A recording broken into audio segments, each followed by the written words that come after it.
మీ business ఏదైనా మీ ఊర్లో promotion చేయాలంటే అది సుమన్ టీవీతోనే సాధ్యం. ఇప్పుడే సంప్రదించండి. సార్ నమస్తే సార్. సార్ ఇది రెవెన్యూ మినిస్టర్ గారికి సంబంధించింది sir. Mydukur Singarayakonda 167B road sir. ఆ ఏరియాలో ల్యాండ్ ఎక్విజిషన్ అప్పుడు 0 అవార్డు అని ఇచ్చేశారు సార్. గవర్నమెంట్ ల్యాండ్ కింద డిక్లేర్ చేసేసి అది వాస్తవంగా అయితే అక్కడ పట్టాదారులు ఉన్నారు సార్, వారికి కాంపన్సేషన్ పే చేయలేదు. తద్వారా ఇప్పుడు ఆ రోడ్డు వేసేదానికి అక్కడ ఉన్న రైతులు ఒప్పుకోవటం లేదు సార్. అదేవిధంగా బెంగళూరు గ్రీన్ఫీల్డ్ హైవే సార్ 544Gలో గుంత చెన్నంపల్లి అనే విలేజ్ లో కూడా అదే మాదిరిగా ల్యాండ్ ఎక్విజిషన్ రైతులకు ఎటువంటిది ఇవ్వకుండా డిపార్ట్మెంటల్ నెగ్లిజెన్స్ వల్ల అక్కడ రోడ్డు కూడా ఆటంకపరిచి ఉన్నారు సార్.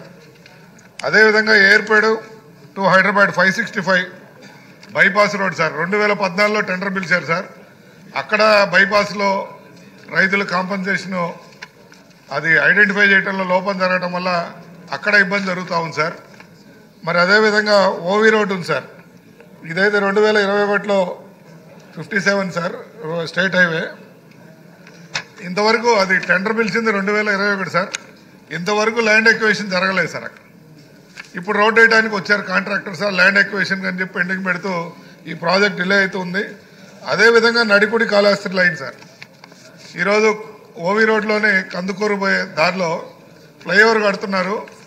అక్కడ ఒక 7 గృహాలు ఆల్రెడీ ఉన్నాయి సార్. అక్కడ కాలనీ ఉంటే లేనట్టుగా అప్పుడు రెవెన్యూ అధికారులు రికార్డ్ చేయడం వల్ల ఈరోజు వాళ్ళ కాంపన్సేషన్ ఇవ్వకపోవడం వల్ల వాళ్ళు అక్కడ వెకేట్ చేయలేకపోతున్నారు.